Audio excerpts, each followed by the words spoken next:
네, 안녕하세요. 테슬라 투자로 은퇴하기 아트람TV입니다. 테슬라 2분기 실적은 이것에 의해 좌우될 것 같습니다. 이것이 기관 컨센서스보다 낮게 나오더라도요, 또 그렇게 상심할 필요는 없을 것 같아요. 이것이 무엇인지 같이 알아보도록 하겠습니다. 3대 지수 현황 먼저 간략히 살펴보고 가도록 하겠습니다.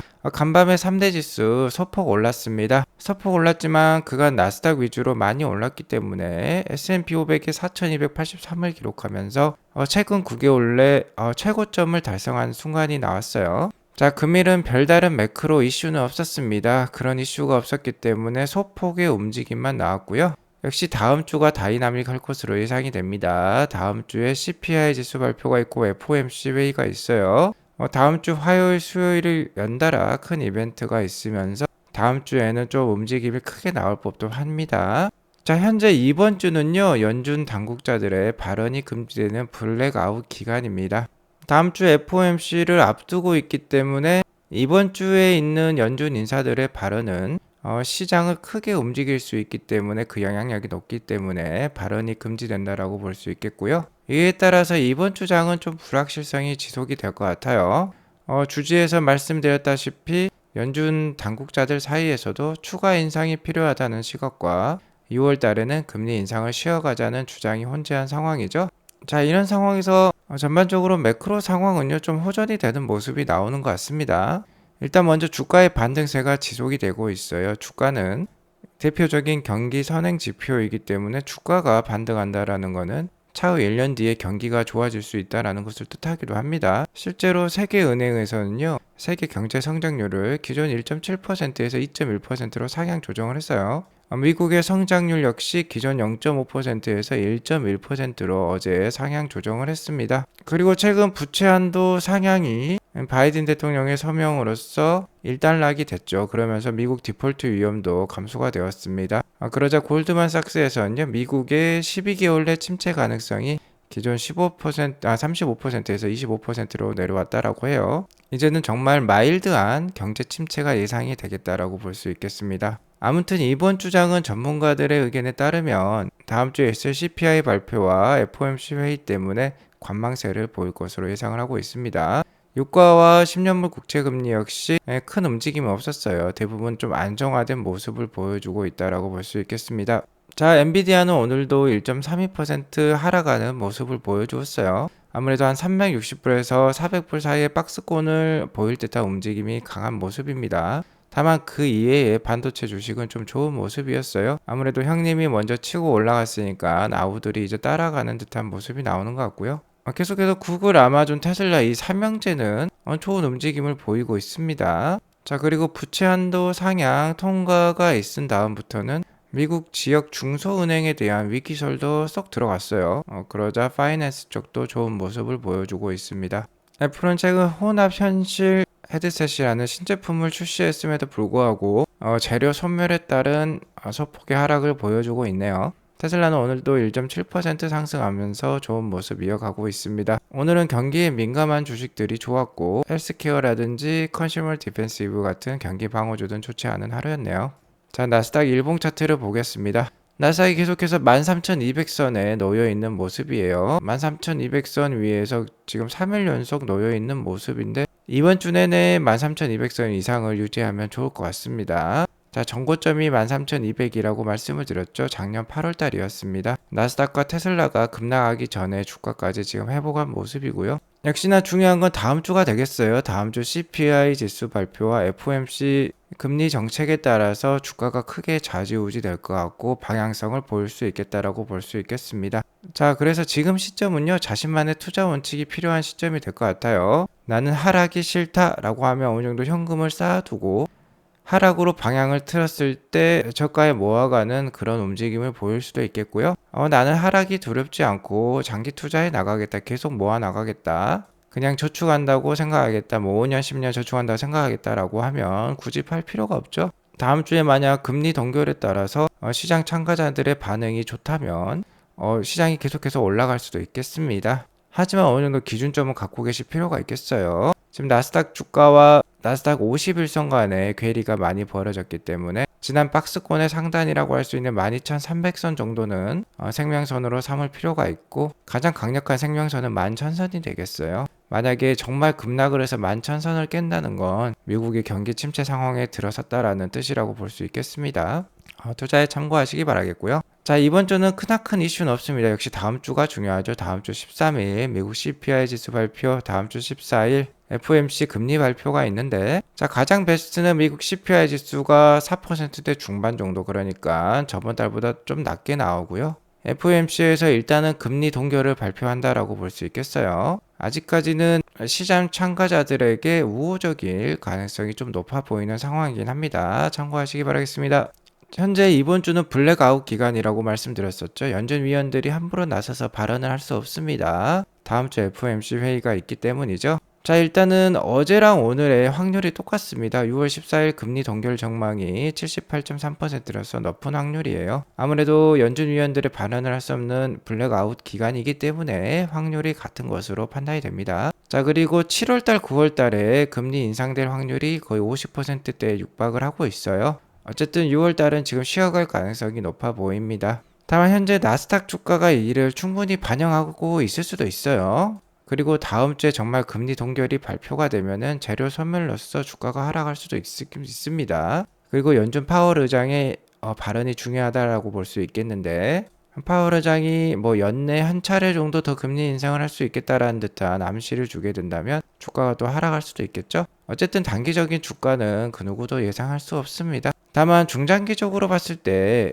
내년부터는 금리 인하 기조에 들어갈 가능성이 높아요. 그렇기 때문에 올해를 충분히 잘 활용하실 필요가 있겠다라고 다시 한번 말씀을 드릴게요. 테슬라는 쾌조의 상승세 이어가고 있습니다. 오늘 장 초반에는 좀 지지부진했어요. 뭐 212불까지도 떨어졌었는데, 자, 말아 올리면서 그래도 몸통이 긴 양봉으로 마감을 했습니다. 매수세가 살아있다라는 거예요. 그리고 이러한 매수세는 개인들보다는 기관의 매수세가 강한 것 같습니다. 이렇게 꾸준히 상승하는 모습이 좀 아름다운 모습이죠. 너무 급격하게 오르는 게 아니라 꾸준히 올라가고 있습니다. 자, 오늘 1.7% 상승한 221불로 마감했고, 애프터에서도 224불 이상으로 오르고 있어요.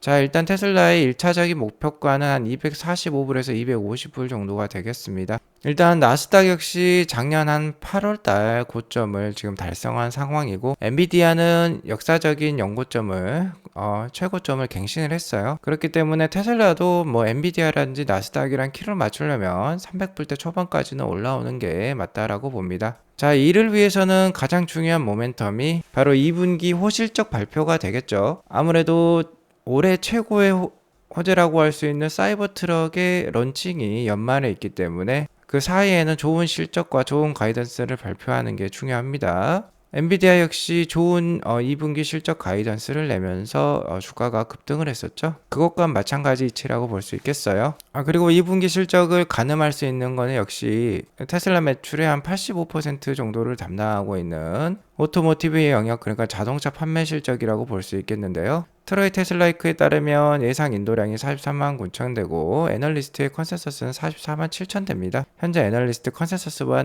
낮은 인도량 예상치를 보여주고 있는 트로이 테슬라이크인데요.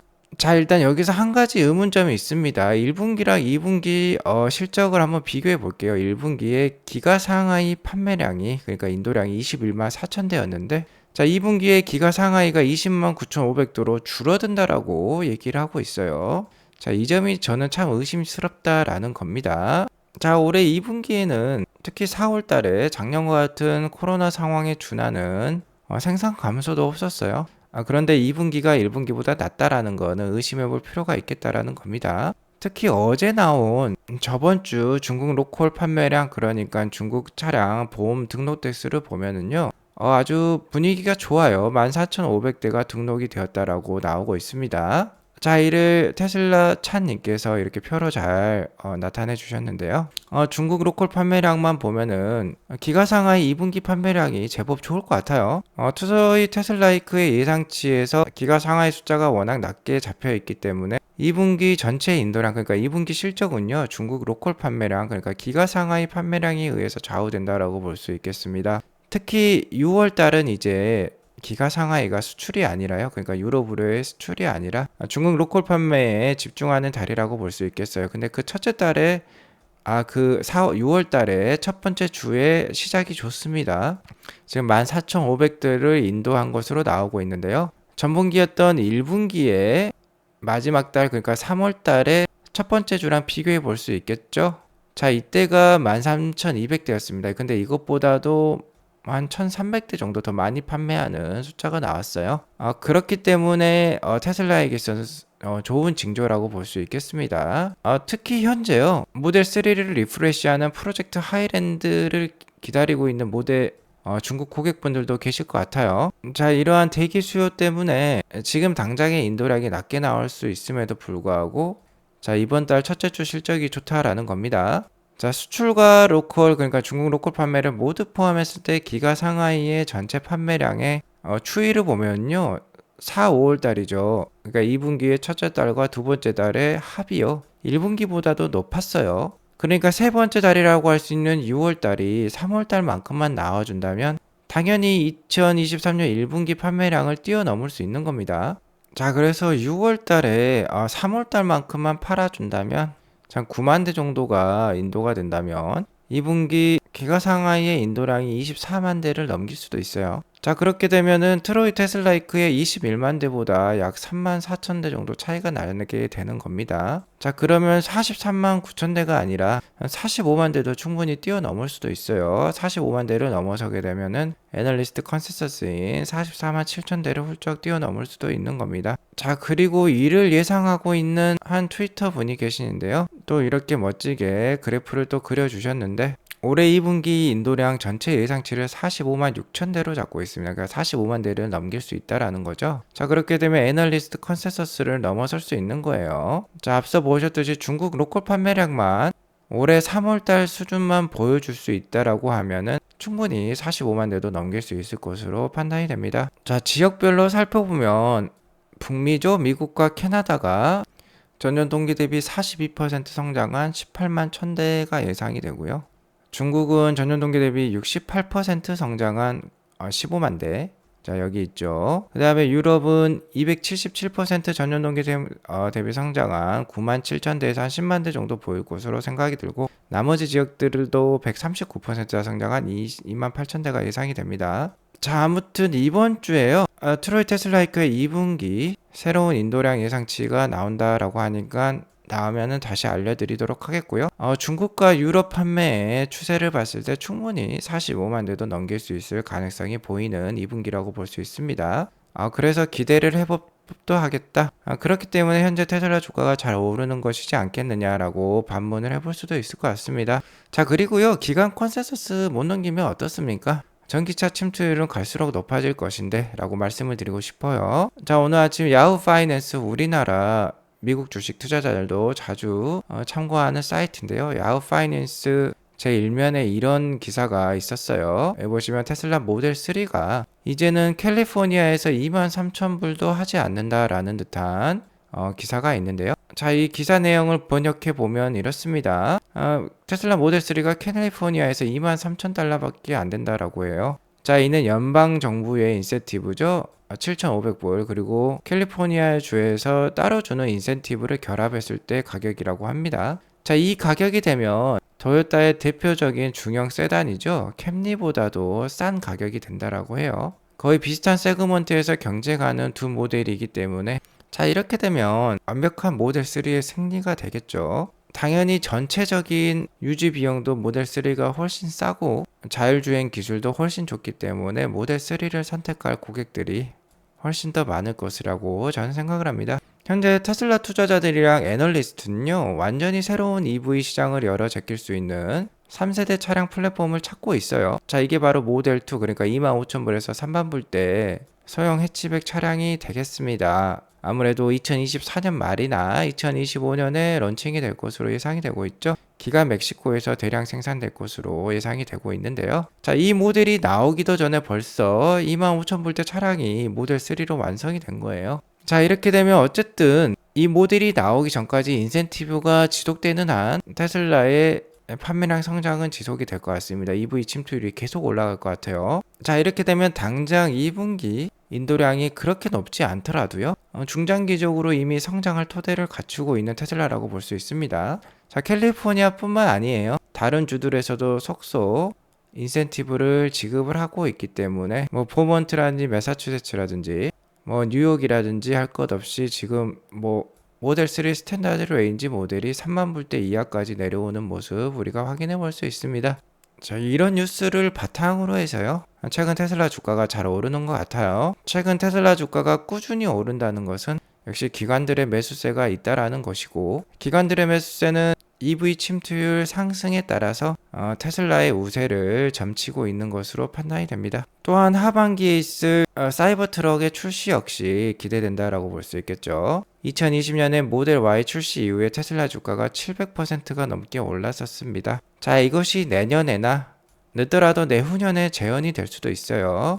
그러니까 지금 테슬라 주가가 잘 오른다고 해서 함부로 던지고 함부로 파실 그런 자리는 아니라고 저는 생각을 합니다. 테슬라 주가가 내린다면, 혹시라도 내린다면 나스닥의 뭐 고점 징후라든지 주도주가 전통적인 산업주 뭐 에너지 주식 같은 걸로 바뀐다든지 뭐 그럴 수 있겠지만, 그렇게 되면 테슬라 주가가 좀 빠질 수도 있겠죠. 자, 그럴 때는 내년이나 내후년을 기대하면서 착실히 모아갈 구간이다 라고 다시 한번 강조하면서 오늘 방송 마치도록 하겠습니다. 오늘 방송이 도움이 되었으면 구독과 좋아요 알람 설정 꼭 눌러주세요. 오늘도 행복한 하루 되시기 바라겠습니다. 감사합니다.